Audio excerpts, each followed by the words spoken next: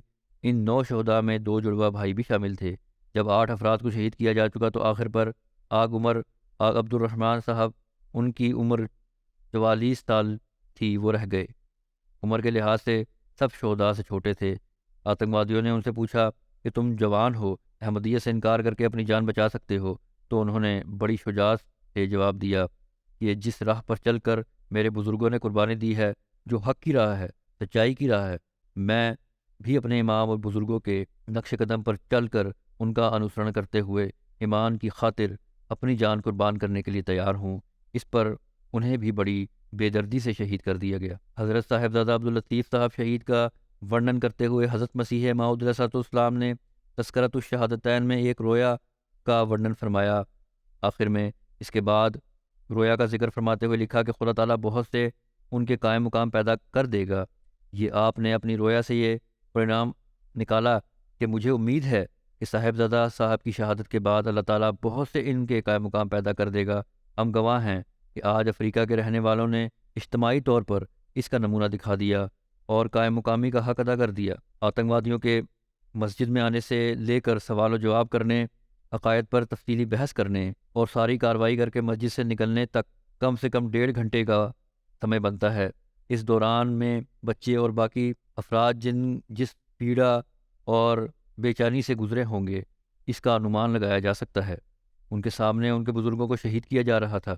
مسجد سے نکل کر آتنکوادی ترنت فرار نہیں ہوئے، اپیتو کافی دیر مہدی آباد میں ہی رہے اور ہتھیار بند افراد نے مسجد میں موجود لوگوں کو یہ دھمکی بھی دی کہ بہتر ہوگا کہ تم سب احمدیت چھوڑ دو، ہم دوبارہ آئیں گے۔ اگر تم لوگوں نے احمدیت ترک نہ کی یا کسی نے دوبارہ مسجد کھولنے کی کوشش کی تو تم سب کو ختم کر دیا جائے گا۔ اس مہدی آباد کی جماعت کا آرمبھ کب ہوا، اس کا پریچے کیا ہے، اس بارے میں یہ لکھتے ہیں 1998 عیسوی کے آخر پر یہاں باقاعدہ مشن شروع کیا گیا تھا۔ جماعت نے تیزی سے ترقی کی۔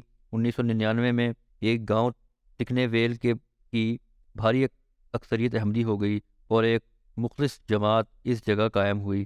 اس گاؤں کے امام الحاج ابراہیم بدیگہ احمدیت قبول کرنے سے پہلے اس علاقے کے سب سے بڑے وہابی امام تھے۔ آپ نے بہت تحقیق کے بعد بیعت کی تھی۔ بیعت کرنے کے بعد ایک پرجوش دائی ایک نڈر مبلغ اور جری سپاہی کے طور پر سامنے آئے۔ انہوں نے یہ بھی کہا میں نے پہلے ورنن نہیں کیا۔ جب انہوں نے بیعت کی ہے تو ان کے ساتھیوں نے بعض علماء نے ان کو کہا کہ تم کیوں ماننے لگے ہو؟ انہوں نے کہا جب سونا میں نے دیکھ لیا اور اللہ تعالیٰ نے اس کا حکم بھی دیا ہوا ہے، حضرت صلی اللہ علیہ وسلم کی احادیث بھی پوری ہو رہی ہیں، باتیں بھی پوری ہو رہی ہیں، قرآن کریم اس کی گواہی دیتا ہے، تو کس طرح ہو سکتا ہے کہ اب میں اس کا انکار کر دوں اور ونچت رہوں؟ بہرحال امام صاحب ایک بہت صاحب علم آدمی تھے۔ اس گاؤں کے سمست لوگ تماشک قبیلہ سے سمبند رکھتے ہیں اور تماشک بھاشا بولتے ہیں۔ تماشک لوگوں کی سنکھیا 2 لاکھ کے قریب بتائی جاتی ہے۔ یہ برکینا فاسو، نائجر، مالی اور الجیریا میں پائے جاتے ہیں۔ 99% مسلمان ہیں، زیادہ تر کٹر وہابی عقائد رکھتے ہیں۔ تماشک لوگوں میں احمدی ہونے والے زیادہ تر نہیں ہیں، تاہم برکینا فاسو میں مہدی آباد کے تماشک باشندے حضرت اقدس مسیح موعود علیہ السلام کی بیعت کرنے میں سبقت لے گئے اور اب اتنی بڑی قربانی دے کر ایک اپنا خاص مقام بھی حاصل کر چکے ہیں۔ 2004 میں اس علاقے میں سونے کی بہت تیز ذخائر دریافت ہوئے تو مائننگ کمپنی نے اس گاؤں کی آبادی کے قریب ہی ایک نئی جگہ پر مکانات بنا کر دیے اور کہا کہ وہاں منتقل ہو جائیں۔ ان منتقل ہونے والوں کی بھاری سنکھیا احمدیوں کی تھی، چند ایک گھرانے دوسرے تھے۔ نیا گاؤں بنا تھا جو احمدیوں کا ہی گاؤں تھا۔ ابراہیم صاحب نے یہ پرستاو دیا کہ اس گاؤں کا وہ نام پرانا نہیں رکھنا چاہیے، چنانچہ انہوں نے مجھے لکھا کہ اس گاؤں کا کوئی نام رکھیں اور پھر اس کا نام مہدی آباد رکھا گیا اور 2008 میں یہاں IAAAE کے تحت ماڈرن ولیج بھی بنایا گیا، سہولتیں مہیا کی گئیں، سویدھائیں دی گئیں، پانی بجلی کی۔ یہ برکینا فاسو بلکہ دنیا بھر میں پہلا ماڈل ولیج پروجیکٹ تھا۔ اس کے انترگت گاؤں میں بجلی، پانی، سلائی، اسکول اتیادی کی سویدھائیں دی گئیں۔ ان کی تدفین کے بارے میں یہ لکھا ہے، انہوں نے رپورٹ میں اپنی کہ آتنکوادیوں نے مسجد میں 1.5 گھنٹہ گزار کر بھے کا ایسا واتاورن اتپن کیا تھا کہ جس استھان پر شہادتیں ہوئیں شہیدوں کی لاشیں رات بھر اسی استھان پر پڑی رہیں، کیونکہ ڈر یہ تھا کہ آتنکوادی گاؤں سے باہر نہیں گئے اور یدی کوئی لاش اٹھانے گیا تو اسے بھی مار دیا جائے گا۔ نکٹ ہی آرمی کیمپ تھا۔ اس گھٹنا کی سوچنا ان کو دی گئی لیکن وہاں سے بھی کوئی نہیں آیا، نہ ہی سیکیورٹی اداروں کا کوئی ویکتی صبح تک پہنچا۔ 14 کی تدفین 12 جنوری کو صبح 10 بجے مہدی آباد میں پھر کر دی گئی۔ ان میں سے پرتیک کا سنکشپت پریچے ورنن کر دیتا ہوں۔ الحاج ابراہیم بدیگہ صاحب جو امام ہیں، ان کا ورنن ہو چکا ہے پہلے ہی۔ شہادت کے وقت ان کی عمر 68 سال تھی۔ شکشا کے سلسلے میں سعودی عرب میں بھی مقیم رہے۔ تماشک بھاشا کے بہت بڑے ودوان تھے اور اس بھاشا میں قرآن مجید کے مفسر بھی تھے۔ آپ نے 1999 میں بیعت کی۔ قبولی احمدیت سے قبل امام ابراہیم بدیگہ صاحب کئی دیہات کے چیف امام تھے۔ اس زون کے وبھن ودوان بھی آپ کے پاس آ کر بیٹھتے اور گیان پراپت کرنے کو اپنی شان سمجھتے تھے۔ اتح ہر سال کم سے کم ایک دفعہ علاقے بھر کے علماء، معلمین اور ائمہ آپ کے پاس آ کر ٹھہرتے اور فیض پاتے۔ یہ سنکھیا 500 تک بھی چلی جاتی اور قیام ایک ہفتے تک ہوتا۔ کہا جا سکتا ہے کہ علاقے کے علماء اور ائمہ کی سالانہ میٹنگ آپ کے پاس ہوا کرتی تھی۔ ان کے شاگرد بیان کرتے ہیں کہ ان دنوں میں بھی امام صاحب اکثر یہ کہا کرتے تھے کہ ابھی صداقت ظاہر نہیں ہوئی، کیونکہ حق اور صداقت کو ماننے والے تھوڑے ہوتے ہیں۔ جس طرح سینکڑوں کی سنکھیا میں یہ ائمہ میرے پاس آ کر بیٹھتے ہیں اور باہر روپ سے ایک دوسرے کو مسلمان خیال کرتے ہیں، لیکن جب صداقت ظاہر ہوگی اور ماننے والے تھوڑے رہ جائیں گے تو اس سمے ماننے والے تھوڑے رہ جائیں گے، یہ لوگ میرے پاس سے بھی اٹھ کر چلے جائیں گے۔ نیکی تھی، تقویٰ تھا، علم تھا، اس لیے زمانے کے حالات کے انوسار اندازہ لگا لیا کہ صداقت نے ظاہر ہونا ہے، اور اس کے بعد جو ہمیشہ سے نبیوں کے ورودھیوں کا دستور رہا ہے، یہ لوگ بھی ورود کریں گے، جو انہوں نے دل میں بہرحال مانا ہوا تھا کہ جب بھی حق پہنچا میں نے ماننا ہے۔ 1998 میں ڈوری میں باقاعدہ احمدیہ مشن قائم ہوا تو امام ابراہیم تک بھی اس کی آواز پہنچی، اس کا سندیش، احمدیت کا سندیش پہنچا۔ تبلیغی مہم کے دوران ایک مارکیٹ میں الحاج بدیگہ صاحب نے احمدیت کا نام پہلی بار سنا تھا۔ انہیں پتہ چلا کہ احمدی وفات مسیح کے قائل ہیں اور مسیح اور مہدی کے آنے کی خبر دیتے ہیں، تو ابراہیم دیگا صاحب 7 افراد کا ایک وفد لے کر تلاش حق کے لیے ڈوری مشن ہاؤس تشریف لائے۔ بہت کھوج بین چھان بین کے بعد احمدیت قبول کی تھی۔ آپ نے اپنے زون میں پہلا احمدی ہونے کا شرف پایا۔ یہ جو مخالفین کہتے ہیں نا کہ غریب لوگ ہیں، ان کو لالچ دے کر بیعت کروا لیتے ہیں، ان کو دین کا کچھ پتہ نہیں ہے، ان شہیدوں نے ان کے ہی منہ بند کر دیے ہیں۔ سمجھ کر صداقت کو قبول کیا اور پھر قربانی کا بھی اعلیٰ ترین مثال قائم کی۔ بہرحال ابراہیم صاحب کے بارے میں مزید لکھا ہے، پہلے بھی ورنن ہو چکا ہے کہ ایک نڈر سپاہی تھے جماعت کے، بے خوف داعی اللہ تھے اور واستوک ارتھوں میں ایک فدائی احمدی تھے۔ تبلیغ اور پریاسوں سے آپ کی تبلیغی پریاسوں سے چھیتر بھر میں احمدیت کا سندیش پھیل گیا، کئی جماعتیں استھاپت ہوئیں، آپ بڑھ چڑھ کر جماعتی پروگراموں میں بھاگ لیتے۔ احمدیت سویکار کرنے سے پورو ان کے عقائد کے انوسار وہابیوں کے علاوہ باقی سب فرقے کافر تھے۔ ٹی وی دیکھنا، فٹ بال کھیلنا یا دیکھنا، اسکول جانا، تصویریں بنانا، یہ سب چیزیں یہ حرام تھیں ان کے نزدیک، جیسا کہ وہابیوں کا عقیدہ ہے۔ لیکن انہوں نے پھر جب احمدیت قبول کر لی تو پھر ان گھسے پٹے وچاروں سے انہوں نے اپنے آپ کو الگ کر لیا اور لوگوں کو بھی سمجھایا کہ حقیقت کیا ہے۔ سن 2000 میں یہاں UK میں حضرت خلیفۃ المسیح الرابع کے زمانے میں جلسہ میں بھی شامل ہونے کی ان کو سوبھاگیہ پراپت ہوا۔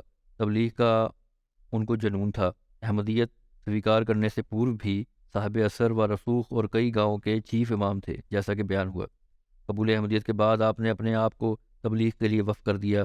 یوں معلوم ہوتا تھا کہ انہیں کسی اور چیز کی پرواہ ہی نہیں ہے۔ انہوں نے تبلیغ کے واٹس ایپ گروپ بنا رکھے تھے، جس میں خاص طور پر تماشک لوگوں کے لیے ایک گروپ تھا۔ اس گروپ میں مالی، نائجر، گھانا، سعودی عرب، لیبیا، ٹیونس، آئیوری کوسٹ اتیادی ممالک سے لوگ شامل ہوتے تھے۔ نرنتر ان کو تبلیغ کرتے، دن رات آڈیو پیغامات ریکارڈ کر کے بھجواتے رہتے، دن ہو کے رات اسی کام میں ویست رہتے۔ جواب میں ورودھی آپ کو گالیوں کے سندیش بھی بھیجتے، وہ بھی بہرحال ورود ہوتا تھا، قتل کی دھمکیاں بھی دیتے تھے ان کو، لیکن آپ کبھی کسی سے کروز سے بات نہیں کرتے تھے، اپیتو قتل کی دھمکیاں دینے والوں کو آپ کہا کرتے تھے کہ میں تمہیں کرایہ بھیج دیتا ہوں، آؤ اور مجھے قتل کرو۔ آپ کہا کرتے تھے مبلغین کو بھی کہ تبلیغ کرنی چاہیے اور معلمین کو بھی کہ یہ بہانہ ہے کہ حالات خراب ہیں، اس لیے ہم تبلیغ دورے پر نہیں جا سکتے۔ جب حالات خراب ہوئے ہیں کہتے ہیں میڈیا کے مادھیم سے تبلیغ کریں، اور یدی کسی کے پاس فون میں نیٹ پیکج کرنے کے لیے رقم نہیں ہے، پیسے نہیں ہیں، تو مجھ سے لے لے۔ سوشل میڈیا گروپ بنائے اور گھر بیٹھ کر تبلیغ کے جہاد میں بھاگ لے۔ ایک جنون تھا، ایک شوق تھا ان کو۔ ناصر سدھو صاحب کہتے ہیں، مربی رہے ہیں یہاں، کہ 1997 میں برکینا فاسو آیا، خلیفۃ المسیح الرابع نے دعوت اللہ کا کام سپرد کیا، تو کہتے ہیں کہ مجھے زبان نہیں آتی تھی، ان کی بھاشا نہیں آتی تھی، اس لیے 3 مہینے کا سمے لگ گیا پلاننگ کرنے میں۔ اس کے بعد دیہاتوں کا دورہ کیا، ان کے یہاں اس گاؤں کے امام کے پاس بھی گیا۔ ان کو جب یہ خبر پہنچی وفات مسیح کی اور مسیح اور مہدی کی آمد کی، تو ابراہیم بدیگہ صاحب 7 افراد کے ساتھ کہتے ہیں ہمارے مشن ہاؤس میں ڈوری آ گئے۔ وہاں سوال و جواب ہوئے۔ کہتے ہیں 3 دن یہ میرے پاس رہے ہیں، نہ یہ 3 دن خوش ہوئے نہ مجھے سونے دیا۔ اس کے بعد یہ لوگ چلے گئے۔ روزانہ صبح سے لے کر شام تک گفتگو ہوتی تھی۔ اگلے ہفتے دوبارہ آئے اور اپنے نئے امام لے کر آئے، اور تحقیق کا یہ سلسلہ 3 ماہ تک جاری رہا۔ ان کے پاس ادھکتر پرشنوں کے اتر تو آ چکے تھے، پرنتو احمدیت میں داخل ہونے کا کبھی انہوں نے وچار پردرشت نہ کیا۔ کہتے ہیں میں بہرحال خلیفۃ المسیح رابع کو دعا کے لیے لکھتا رہا۔ ایک دن وہ آئے، امام صاحب اور بیعت کا فارم پور کیا، اور کہتے ہیں کہ ان سے میں نے کہا کہ باقی بھی لگاتار آتے رہے ہیں، وہ کہاں ہیں، وہ کب قبول کریں گے؟ تو انہوں نے کہا وہ سب قبول کریں گے، مگر سب سے پہلے احمدیت میں داخل ہونا میں چاہتا تھا، اس لیے میں آ گیا ہوں۔ خلافت سے بھی ان کو اتنت وفا کا سمبند تھا۔ امیر جماعت برکینا فاسو لکھتے ہیں کہ 45 کے قریب گاؤں ان کے پربھاوادھین تھے۔ انہوں نے حج کیے، وہاں رہ کر تعلیم حاصل کی، بہت اچھی عربی جانتے اور بولتے تھے، اور اس پورے چھیتر میں بہت تبلیغ کی۔ سائیکل پر گاؤں جاتے اور اللہ تعالیٰ کے فضل سے اس علاقے میں بہت لوگوں کو احمدیت کے نور سے منور کیا۔ ان کے مادھیم سے اس چھیتر کے بڑے بڑے علماء احمدیت میں داخل ہوئے، اور چھیتر کی ادھکتر جماعتیں ان کی تبلیغ کی وجہ سے ثابت ہوئیں۔ اور ہمیشہ جب بھی کہتے لندن آنا ہوتا تو ہمیشہ یہ پوچھتے کہ خلیفہ وقت کا کیا حال ہے۔ بڑا محبت کا اظہار کیا کرتے تھے۔ کہتے ہیں اس محبت کی ایک مثال یہی ہے کہ MTA پر جو میری بچوں کے ساتھ کلاس ہوتی تھی، اردو زبان سے بالکل اپریچتا کے باوجود بڑے دھیان پوروک دیکھ رہے ہوتے تھے، جس طرح سمجھ آ رہی ہوتی ہے، اور صرف یہی کہتے تھے کہ میرے لیے یہاں بیٹھنا، اس مجلس میں اس کو دیکھنا ہی بہت ایمان کا اور اس میں ترقی کا کارن بنتا ہے۔ مہمان نواز اور خاموش سبھاؤ کے تھے، لیکن جب جماعت کے لیے بولنا پڑتا تھا تو پھر بہت بھاوک ہو کر بولتے تھے۔ یہ ایک مکمل مبلغ تھے۔ غیر احمدیوں سے ویکتیگت اور اجتماعی طور پر کافی مناظرے اور سوال جواب کیے انہوں نے۔ پھر وہاں کے ایک اور مربی ہیں محب اللہ صاحب، وہ کہتے ہیں کہ ان بزرگان کو ذاتی طور پر جانتا تھا، کیونکہ وہاں میں اکثر جاتا رہتا تھا۔ خلافت سے بے انتہا پیار کرنے والے، مہمان نواز، وفادار لوگ تھے۔ کہتے ہیں جب سارے جوان سارا دن کام پر ہوتے تھے تو یہ بزرگان مسجد کے سامنے بنے ہوئے چھپر پر بیٹھ کر MTA دیکھتے رہتے تھے۔ کہتے ہیں کہ جب ان کی شہادت ہوئی ہے تو اس کے ترنت بعد مجھے ایک نوجوان کا فون آیا کہ اس طرح ہمارے بزرگوں کو شہید کر دیا گیا ہے۔ ان سے کہا گیا ہے کہ اگر آپ احمدیت سے پیچھے ہٹ جائیں تو ہم آپ کو چھوڑ دیں گے، مگر انہوں نے شہادت کو ترجیح دی۔ اس نوجوان نے یہ بتایا، اس نوجوان کا کہنا تھا کہ اگر یہ لوگ ہم سب کو شہید کر دیں تو بھی ہم احمدیت سے پیچھے ہٹنے والے نہیں ہیں، یہ تو صرف 9 انصار تھے۔ اس لڑکے نے کہا، نوجوان نے کہا کہ یہ تو صرف 9 انصار تھے، اگر ہم سب خدام لجنا وغیرہ کو بھی شہید کر دے تو بھی ہم احمدیت نہیں چھوڑیں گے انشاءاللہ۔ یہ روح ہے ان مخلصین میں، اس جماعت میں جو انہوں نے اتپن کی۔ جب بڑوں کی تربیت ہو وہاں جذبہ اور ایمان پیدا ہوتا ہے۔ لوکل مبلغ ہیں مائیگاتی جان صاحب، کہتے ہیں کہ امام ابراہیم صاحب کو قتل کی دھمکیاں دی جا رہی تھیں۔ شہادت سے کچھ دن پہلے انہوں نے مجھ سے ذکر کیا کہ مجھے قتل کی دھمکیاں دی جا رہی ہیں، یہ لوگ مجھے مار دیں گے۔ حسن خلق کے بارے میں یہ کہتے ہیں، اپنی فیملی اور رشتہ داروں کے ساتھ بہت حسن سلوک سے پیش آتے، سب سے ہمدردی کرنا آپ کی عادت تھی، دوسروں کی خاطر قربانی کرنا اور جذبہ اثار دکھانا نمایاں اور اوصاف تھے۔ چھیتر کے بہت پرتشٹھت ویکتی تھے، لوگ آپ کی بہت عزت کرتے تھے۔ ابراہیم صاحب کوئی نرنے کرتے یا کوئی بات کرتے تو لوگ اس کی لاج رکھتے اور اسے مان لیتے۔ آپ کے شاگردوں کی سنکھیا بہت ادھک ہے، ان میں سے کچھ دوسرے ہمسایہ دیشوں میں امام اور معلم کے طور پر کام کر رہے ہیں۔ برکینا فاسو میں بھی بطور معلم اور لوکل مشنری کام کر رہے ہیں بہت سارے۔ پھر کہتے ہیں کہ نیکی اور تقوی اور مسابقت بالخیر، نیکیوں میں ایک دوسرے سے بڑھنا، دوسروں کے لیے ایک نمونہ تھے۔ جب بھی جماعت کے لوگوں کو کوئی تحریک کرتے تو سب سے پہلے خود اس میں بھاگ لیتے۔ یدی کوئی مالی قربانی کے لیے تحریک ہوتی تو سب سے پہلے خود شامل ہوتے۔ کبھی جماعتی کاموں میں، جلسہ جات میں، اجتماعات اور دیگر سرگرمیوں میں پیچھے نہیں رہے۔ 5 نمازوں کی ادائیگی مسجد میں کرتے، نماز تہجد کے پابند تھے۔ اگر کبھی کسی جماعتی سرگرمی میں موجود نہ ہوتے تو اس کا مطلب یہ تھا کہ یا تو بیمار ہیں یا سفر پر گئے ہوئے ہیں۔ جماعتی کاموں میں شرکت کے لیے کبھی اخراجات کی پرواہ نہ کرتے۔ ان کی 2 شادیاں تھیں جن سے اللہ تعالیٰ نے ان کو 11 بچے عطا کیے۔ خالد محمود صاحب لکھتے ہیں، مربی ہیں، یہ اخلاص و وفا سے معمور تھے۔ یہ لوگ خلافت کے شدائی اور فدائی احمدی تھے۔ کہتے ہیں 2008 عیسوی میں جب میرا دورہ ہوا ہے، گانا خلافت جوبلی کا سال تھا، میں نے گانا کا دورہ کیا تھا، جلسہ پہ وہاں گیا تھا تو ہزاروں احمدی احباب برکینا فاسو اور مالی وغیرہ سے بھی آئے تھے مجھے ملنے کے لیے۔ اس موقع پر گھانا جماعت نے ضیافت اور رہائش کے انتظامات بھی اچھے کیے ہوئے تھے، لیکن اس کے باوجود چند احباب جو ڈوری سے آئے تھے، یہ لوگ بھی شامل تھے ان میں۔ وہ کھانا ملنے میں ان کو دیر ہو گئی یا کھانا نہیں ملا، پھر کافی دیر سے رات کو بازار سے منگوایا گیا اور دیا گیا۔ اس پر میں نے ان مربی صاحب کو کہا تھا، ان کی ملاقات ہوئی کہ انہیں معذرت کر دیں، میری طرف سے اور دلداری کریں۔ وہاں تھے، انہوں نے بیک وقت باقی لوگوں کے ساتھ کہا کہ خلیفہ وقت کو ہم دیکھنے یہاں آئے تھے، ملنے آئے تھے، جب دیکھ لیا اور مل لیا تو ہماری تھکان اور بھوک ختم ہو گئی، کوئی شکایت نہیں ہے۔ ابھی تو ہم تو آپس میں بیٹھ کر اس ملاقات کا ہی ذکر کر رہے ہیں اور اس کا لطف لے رہے ہیں۔ بہرحال اس وقت مجھے بھی پریشانی تھی کہ اتنا لمبا سفر کر کے آئے ہیں، بہت سارے اس وقت سائیکلوں پر بھی آئے تھے اور ان کا انتظام نہیں ہوا۔ فوری انتظام کروانے کی کوشش کی گئی، لیکن دوسری طرف ان کا اخلاص و وفا ایسا تھا کہ حیران ہو گیا تھا۔ اس وقت بھی مجھے ان کا یہی پیغام ملا تھا اور میں حیران تھا اس وقت بھی کہ کیسے مضبوط ایمان کے لوگ ہیں یہ۔ مولم ہیں الحاج محمود ڈیکو صاحب، یہ کہتے ہیں کہ شریف عہدے صاحب بنین کے دورے پر آئے تو امام صاحب برکینا فاسو سے بس پر سوار ہو کے 1000 کلومیٹر کا سفر طے کر کے صبح 3 بجے رات سفر کیا۔ مولم ہیں الحاج محمود ڈیکو صاحب یہ کہتے ہیں کہ شریف عہدے صاحب بنین کے دورے پر آئے تو امام صاحب برکینا فاسو سے بس پر سوار ہو کے 1000 کلومیٹر کا سفر طے کر کے صبح 3 بجے رات سفر کیا۔ صبح 3 بجے وہاں پہنچے۔ 30 گھنٹے کا تھکاوٹ والا سفر تھا، وہاں سڑکیں بھی اچھی نہیں ہیں اور بڑے حشاش بشاش تھے۔ آگے پھر لمبا سفر کرنا تھا، وہ بھی کیا انہوں نے، ساتھ ان کے اور سب پروگراموں میں شامل ہوئے۔ ایک جوش تھا ان کی جماعتی خدمت کا۔ مساجد دیکھ کے بنین میں بڑے خوش ہوتے تھے اور کہتے تھے یہ دیکھو، یہ بھی تو حضرت مسیح موعود علیہ السلام کی سچائی کی ایک دلیل ہے۔ اسی طرح غیر احمدیوں سے جو بحثیں ہوئی تھیں ان میں سے عربی میں بڑی فصیح و بلیغ تقریریں کیا کرتے تھے۔ شریف عہدے صاحب کے ساتھ بھی ڈیبیٹ ہو رہی تھی مولویوں کی۔ اس وقت انہوں نے کوئی غلط باتیں کی تو انہوں نے اٹھ کے جواب دینا چاہا غصہ میں آ کے، تو ان کو جب خاموش کرایا گیا تو فوراً بیٹھ گئے۔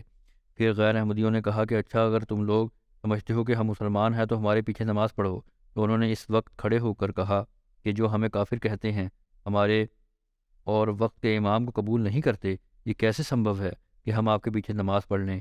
یا تو یہ مان لو کہ حضرت مسیح موعود علیہ السلام وقت کے امام ہیں تو ہم نماز پڑھ لیتے ہیں۔ بنین کے ایک ریٹائرڈ لوکل مولم ہیں، کہتے ہیں کہ خلیفہ وقت سے پریم کی ایک جیوت تصویر تھے۔ وہ کہا کرتے تھے جب مجھے احمدیت کا سندیش ملا، پاکستانی مبلغ نے دیا، میں تو اسی دن سے احمدی ہو چکا تھا۔ میں نے یہ سیکھا ہے کہ دنیا کی انتی کیول نظام خلافت سے وابستہ ہے، جڑی ہوئی ہے، اور یہی واستوک مارگ ہے اور مرتے دم تک اسی پر ستھاپت رہوں گا۔ کہتے ہیں مولم صاحب کے وسطتا جو انہوں نے کہا تھا وہ انہوں نے کر دکھایا۔ پھر بنین کے لوکل مولم ہیں عیسیٰ صاحب، کہتے ہیں کہ میرا ایک لمبے عرصے سے ان سے تعلق تھا۔ ایک ایسے احمدی تھے جن کو کسی سے کوئی متبھید نہ تھا، وہ حقیقی احمدی تھے، ایسے احمدی جو ہر عمل میں آگے تھے، تبلیغ میں، چندے میں، ہر چیز میں اول تھے۔ یہی وجہ ہے کہ ان کے کارن سے 6-8 انصار بھی ان کے پیچھے لبیک کہتے ہوئے اپنی جان خدا کے حضور قربان کرنے والے بن گئے۔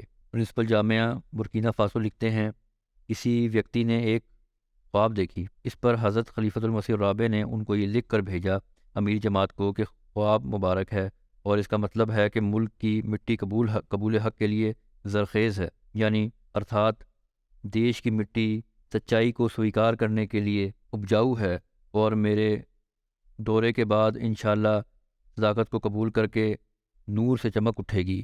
خدا کرے کہ ایسا ہی ہو۔ میرا خیال ہے دورہ تو نہیں ہوا خلیفۃ المسیح رابع کا، وہاں میں دورے پر گیا تھا، بہرحال 2004 میں۔ اس کے بعد کہتے ہیں آپ نے بھی لکھا کہ اس کے بعد مجھے پورا یقین ہے کہ برکینا فاسو کی سرزمین پر احمدیت کا جو بیج بویا گیا وہ جلدی دائمی پھل لائے گا۔ برکینا فاسو کے لوگ واستو میں بڑے مہان لوگ ہیں اور مجھے خوشی ہے کہ خدا نے ان کو احمدیت کے نور سے منور کیا ہے۔ میں نے جو بیداری جماعت برکینا کے ویکتیوں میں دیکھی ہے وہ آشچر چکت کرنے والی ہے۔ آشا ہے کہ اگلے 2-3 سالوں میں اس دورے کے عظیم الشان پرینام اتپن ہوں گے اور جماعت تیزی سے ترقی کرے گی انشاءاللہ۔ تو یہ میں نے اپنے دورے کے بعد ان کو لکھا تھا۔ افریقہ کی جماعت میں برکینا فاسو کے احمدیوں میں ایک خاص بات دیکھی ہے کہ ملاقات کے وقت ہر ایک کا یہ پریاس ہوتا تھا کہ مجھ سے گلے لگے، اور پھر ان لوگوں کی محبت جو تھی وہ بھی دیکھنے والی ہوتی تھی۔ پرنسپل لکھتے ہیں کہ آج مہدی آباد کے مخلصین نے غیر معمولی قربانی دے کر حقیقتاً بڑے عظیم لوگ ہیں پر مہر تصدیق کر دی جو آپ نے لکھا تھا۔ دوسرے الحسن آگ مالی آئل صاحب ہیں، ان کی شہادت کے وقت عمر 71 سال تھی، پیشے کے لحاظ سے کسان ہیں، 1999 میں احمدیت قبول کی۔ گاؤں کے ابتدائی احمدیوں میں سے تھے۔ ابراہیم صاحب کے ساتھ مل کر ڈوری مشن میں جانے والی تحقیقاتی وفد میں شامل تھے۔ جب سے آپ نے بیعت کی، اخلاص اور وفا میں ترقی کرتے چلے گئے۔ خلافت کے ساتھ بہت اخلاص کا تعلق رکھتے تھے۔ نماز با جماعت کے پابند، تہجد گزار، چندہ جات میں باقاعدہ اپنی فیملی کے لیے اپنے پیچھے ایک نمونہ ثابت کیا۔ مجموعی طور پر آپ نے جماعت کے لیے جان، مال اور وقت کی جو قربانی وہ غیر معمولی ہے، سامانیہ ہے۔ یہ آپ برکینا فاسو کی 4-5 زبانیں بولتے تھے، مختلف وبھن جو دیشی بھاشائیں ہیں، جس کی وجہ سے آپ کا حلقہ احباب پورے دیش کی جماعتوں میں تھا۔ جلسہ سالانہ کے اوسر پر دوسرے ریجن سے آنے والوں کے ساتھ ان کی بھاشا جاننے کے کارن سے بہت گھل مل کر رہتے تھے۔ لوگ آپ کو بہت پسند کرتے تھے، ان کی محفل میں بیٹھ کر محظوظ ہوتے۔ جب آپ جماعت کی طرف سے کوئی تحریک ہوتی، اس میں آگے بڑھ کر حصہ لیتے، بھاگ لیتے۔ گزشتہ سال جماعت کی اور سے وقف عارضی کرنے کی تحریک ہوئی تو مہدی آباد جماعت میں سے سب سے پہلے آپ نے نام لکھوایا۔ سانحہ مہدی آباد میں آپ کی جڑواں بھائی مکرم حسین آگ مالی آئل صاحب کی بھی شہادت ہوئی۔ حسین آگ مالی آئل صاحب جو ان کے جڑواں بھائی ہیں، یہ بھی جیسا کہ بتایا جڑواں بھائی ہیں۔ ان کی عمر بھی 71 سال تھی۔ انہوں نے بھی 1999 میں بیعت کرنے کی توفیق پائی، سوبھاگیہ پراپت کیا۔ اپنے گاؤں کے ابتدائی احمدیوں میں سے تھے۔ الحاج ابراہیم کے ساتھ ڈوری مشن میں جا کر تحقیق کرنے والے گروپ میں شامل تھے۔ اس وقت مہدی آباد میں بطور زعیم انصار اللہ خدمت کی توفیق پا رہے تھے۔ انصار بھائیوں کو بہت اچھے طریقے سے منظم کرنے کی صلاحیت رکھتے تھے۔ ان کو جماعتی پروگراموں اور سرگرمیوں میں متحرک رکھتے اور تربیت کے وبھن پروگرام آیوجت کرواتے رہتے۔ مسجد کی صفائی اور وبھن استھانوں پر وقار عمل کرواتے۔ چندہ جات میں باقاعدہ اور 5 نمازیں مسجد میں ادا کرنے کی پابندی کرتے۔ نماز تہجد باقاعدہ ادا کرنے والے تھے۔ سانحہ مہدی آباد میں جیسا کہ پہلے ورنن ہو چکا ہے، ان کے جڑواں بھائی بھی شہید ہوئے تھے۔ ایک دن دنیا میں آئے اور ایک دن ہی دنیا سے چلے گئے۔ امید واگ عبدالرحمن صاحب، ان کی 67 سال عمر تھی۔ پیشے کے لحاظ سے یہ بھی کسان تھے۔ 1999 میں انہوں نے بھی احمدیت قبول کی۔ دل سے بہت صاف، بہت حلیم طبع تھے۔ ہمیشہ جماعتی پروگراموں میں حصہ لینے والے صف اول میں شمار ہوتے تھے۔ کسی پروگرام سے غیر حاضر ہوتے تو یہ سمجھا جاتا ضرور کوئی بہت اشد مجبوری یا بیماری ہوگی، ورنہ غیر حاضر نہیں ہوتے تھے۔ امام ابراہیم صاحب کے سہایک ساتھیوں میں سے تھے۔ اپنی فیملی کو بھی نظام جماعت کے ساتھ جڑے رہنے اور جماعتی پروگراموں میں شرکت کی تلقین کرتے رہتے۔ خلافت احمدیہ کے ساتھ وفا کا سمبند تھا۔ بہت سا وقت مسجد میں گزارتے، MTA پروگرام دیکھتے رہتے، خاص طور پر خطبہ بہت باقاعدگی سے دھیان سے سنتے۔ صلہ آگ ابراہیم شہادت کے وقت ان کی عمر 67 سال تھی۔ پیشے کے لحاظ سے یہ بھی کسان تھے۔ نماز با جماعت کے بہت پابند، باقاعدگی سے چندہ ادا کرنے والے، مجلس انصار اللہ کے متحرک کارکن تھے اور جماعت کے بہت مخلص تھے۔ ابراہیم صاحب کے دست راست اور سہایک تھے۔ اللہ تعالیٰ کے فضل سے صاحب علم تھے، ودوان تھے۔ دھارمک اور علمی وارتلاب کرنا آپ کی عادت تھی۔ جب بھی انصار ممبران جماعت میں علمی گفتگو ہو رہی ہوتی تو آپ ایسی محفل میں پائے جاتے۔ بہت نرم اور ستپرش اور سد سوبھاؤ کے مالک تھے۔ ہر چھوٹے بڑے کے ساتھ حسن سلوک کرنا، اچھا ویوہار کرنا آپ کی وشیشتاؤں میں تھا۔ جیسا سالانہ یا کسی اجتماع پر جاتے ہوئے اگر دیکھتے کہ کسی کے پاس کرایہ کی رقم نہیں ہے یا کم ہے تو اپنی طرف سے اس کی مدد کر دیتے تاکہ وہ بھی شامل ہو جائے۔ ان دنوں میں اس سال ڈوری کے چھیتر سے نکل کر سفر کرنا بہت ہمت کا کام تھا، کیونکہ ہر طرف آتنکوادیوں نے اپنی دہشت پھیلائی ہوئی تھی۔ لیکن اس کے باوجود تمام خطرات کو دیکھتے ہوئے بھی مہدی آباد سے دسمبر کے آخری ہفتہ میں ہونے والے جلسہ سالانہ برکینا فاسو میں سملت ہوئے۔ پھر عثمان آگ سودے صاحب ہیں، ان کی عمر 59 سال تھی۔ مخلص اور جانثار احمدی تھے، جماعت کے لیے مال اور وقت کی قربانی کرنے والے تھے اور آخر پر اللہ تعالیٰ نے جان کی قربانی کا بھی سوبھاگیہ پردان کیا۔ مہدی آباد کی مسجد کے نرمان کے وقت پانی لے کر آتے اور تعمیر کے کاموں میں مسلسل تعاون کرتے، بڑھ چڑھ کر حصہ لیتے رہتے۔ نمازوں کے بہت پابند تھے، چندہ دینے میں باقاعدہ تھے۔ جو کچھ کما کر لاتے پہلے اس سے چندہ کی رقم ادا کرتے، یا ایسی سوچ رکھنے والے پیسے کی لالچ میں بیعت کرتے ہیں جیسے کہ مخالفین کہہ رہے ہیں۔ پیشے کے اعتبار سے آپ ایک تاجر تھے، جوتے فروخت کرنے کا کاروبار کرتے تھے۔ کسی کے پاس اگر جوتا خریدنے کا سامرتھ نہ ہوتا یا رقم کم ہوتی تو پھر بھی اسے خالی ہاتھ نہیں جانے دیتے تھے۔ کسی کو ننگے پاؤں واپس نہیں جانے دیا۔ یدی رقم نہیں ہے یا کم ہے تو کہتے کوئی بات نہیں، بعد میں دے دینا۔ پھر علی آگ مگوئل، یہ 1970 میں پیدا ہوئے۔ انہوں نے اپنے والد صاحب کے ساتھ 1999 میں احمدیت قبول کی۔ پیشے کے لحاظ سے کسان تھے۔ جماعت احمدیہ بلارے کے مؤذن تھے۔ جب کچھ سمے پورو آتنکوادیوں کے کارن سے ان کو اپنے گاؤں سے جانا پڑا تو انہوں نے مہدی آباد میں سکونت اختیار کر لی، وہاں کے نواسی ہو گئے۔ بہت مخلص احمدی تھے، نمازوں اور چندہ جات میں باقاعدہ تھے اور جماعت کی تمست سرگرمیوں میں بڑھ چڑھ کر بھاگ لینے والے تھے۔ پھر موسیٰ آگ ادراہی، شہادت کے وقت ان کی عمر 53 سال تھی، یہ بھی کھیتی باڑی کے کام کرتے تھے اور جماعت کے کاموں میں ہمیشہ پیش پہ رہتے۔ احمدی ہونے سے پہلے وہابی فرقہ کے بہت سرگرم رکن تھے، نمازوں کی بہت پابندی کرنے والے، تہجد باقاعدگی سے ادا کرنے والے، مغرب کی نماز پر مسجد میں آتے تو عشاء کی نماز پڑھ کر ہی واپس جاتے، مغرب اور عشاء کا وقت مسجد میں گزارتے اور ذکر الہی میں مصروف رہتے۔ ان کے متعلق ہر کوئی گواہی دیتا ہے کہ ایک حقیقی احمدی مومن اور مخلص فدائی احمدی ہونے کا عملی نمونہ تھے۔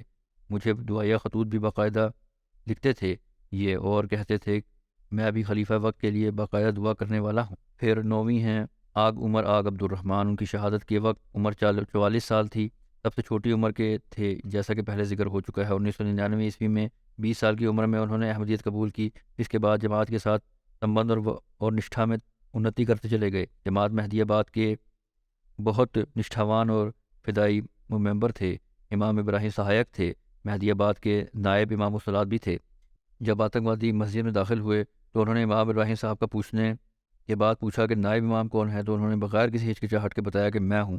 آپ ہمیشہ مسجد میں آنے والے اولین افراد میں سے ہوتے، بہت خشوع اور خضوع کے ساتھ نماز ادا کیا کرتے تھے، نماز تہجد کی پابندی کرنے والے تھے، مسجد میں اپنے بچوں کو بھی ساتھ لے کر آتے اور ان کی تربیت کا بہت خیال رکھتے، اور مجھے خط لکھنے میں بھی بڑی باقاعدگی تھی ان میں بھی۔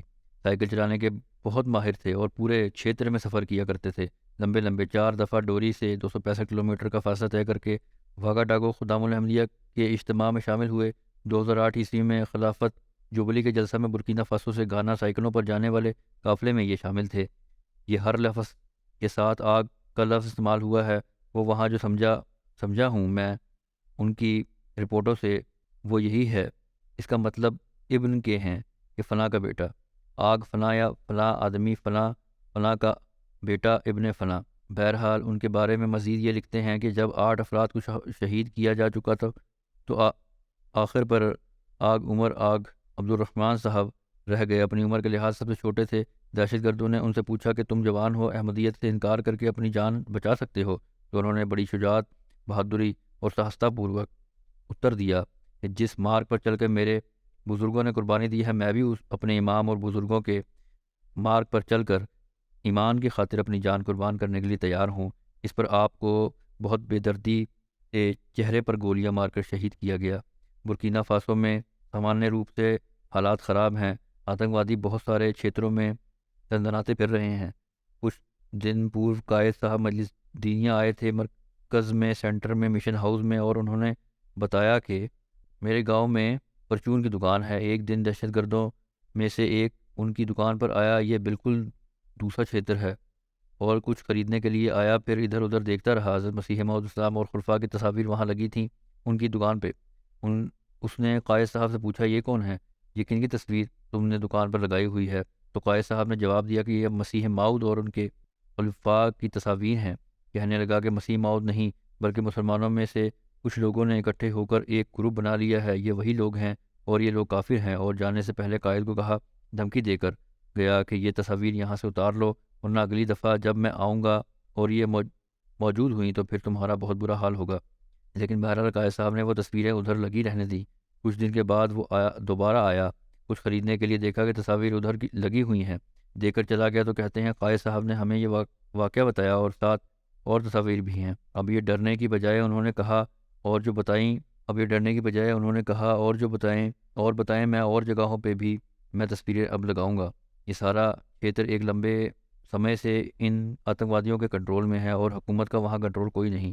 اس چھیتر کا بارڈر جو ہے وہ مالی سے ملتا ہے، یا دوسری طرف ڈوری کا علاقہ نائجر سے ملتا ہے، تو پورا بیلٹ جو ہے ایک چھیتر لگ بھگ اس طرح قبضے میں ہے۔ عطا یہ احمدیت کے چمکتے ستارے ہیں، اپنے پیچھے ایک نمونہ چھوڑ کر گئے ہیں۔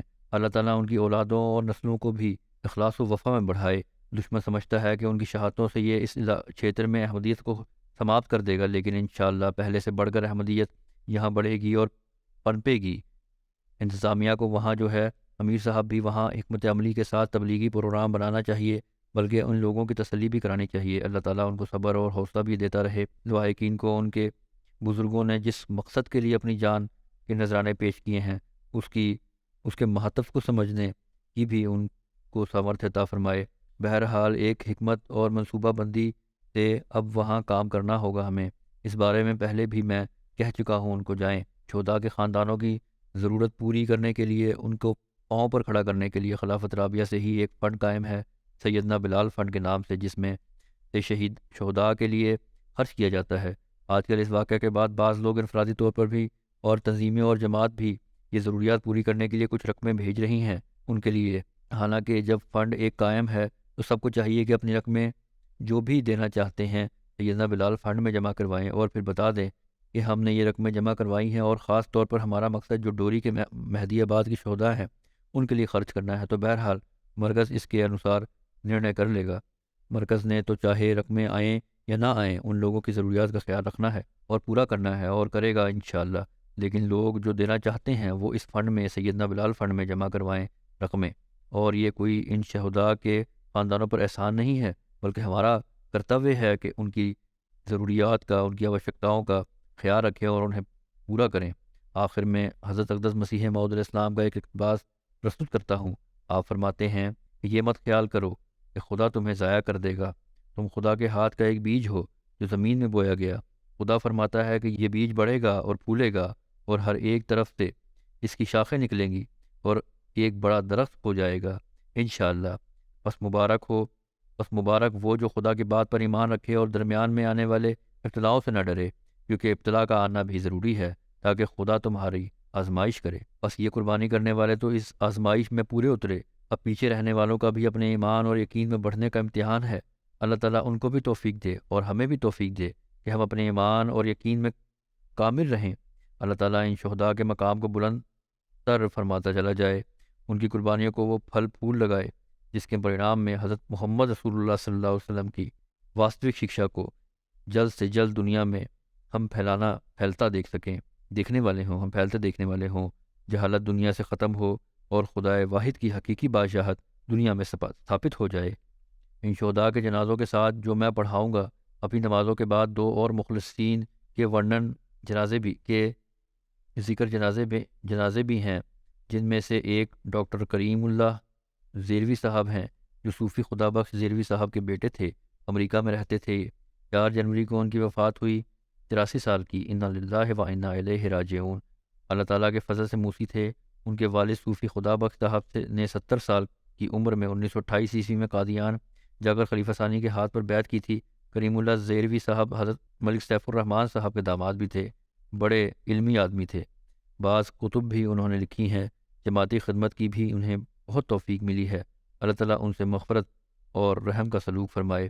دوسرا جنازہ ہے زیروی صاحب کی پتنی کا، عبداللطیف زیروی صاحب، جو کریم اللہ زیروی صاحب کی پتنی تھیں، امریکہ میں رہتی تھیں اور ملک سیف الرحمن صاحب کی بیٹی تھیں۔ یہ 6 جنوری کو اپنے میاں کی وفات کے 2 دن بعد 78 سال کی عمر میں وفات پا گئی۔ انا للہ و انا الیہ راجعون۔ مرحومہ موسیہ تھیں، اور جیسا کہ میں نے کہا ملک سیف الرحمن صاحب کی بیٹی تھیں۔ ان کی والدہ کا نام رشید شوکت تھا، جو مدیر رہی ہیں رسالہ مصباح روا کی۔ ان کی پیدائش قادیان کی ہے، بڑی علمی رکھنے والی خاتون تھی، پڑھی لکھی تھی، MSc کیا ہوا تھا، جماعتی خدمات کی بھی ان کو توفیق ملی۔ اللہ تعالیٰ مرحومہ سے بھی مغفرت اور رحم کا سلوک فرمائے۔ ان کے بھائی ملک مجیب الرحمن صاحب اپنی بہن اور بہنوئی کے بارے میں لکھتے ہیں کہ بہت محبت کرنے والا جوڑا تھا۔ انہوں نے بہت مشقتیں برداشت کی، لیکن کبھی کسی چیز کے بارے میں کوئی شکایت نہیں کی۔ میں نے انہیں کبھی کسی بارے میں کوئی نکاراتمک وارتلاب کرتے نہیں دیکھا۔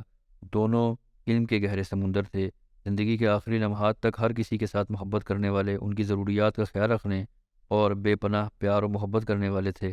ماشاءاللہ بڑی بھرپور اور بہترین زندگی گزاری، اپنے معاشرے اور ماحول میں دوسروں پر اتنت سکاراتمک پربھاؤ ڈالنے والے اور اچھا پربھاؤ اور رسوخ رکھنے والے بزرگ انسان تھے۔ اللہ تعالیٰ ان سے مغفرت اور رحم کا سلوک فرمائے۔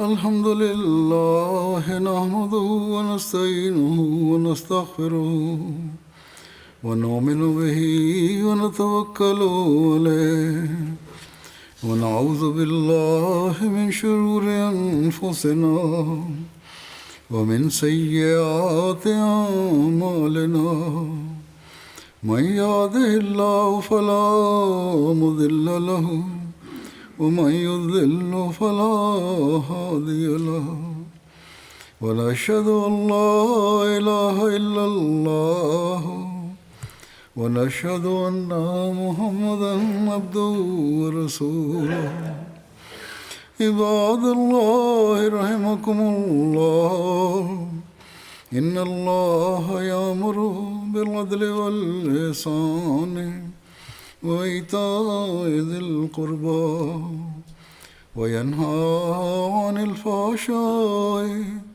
والمنكر والبغي يعظكم لعلكم تذكرون اذكروا الله يذكركم وادعوه يستجب لكم ولذكر الله أكبر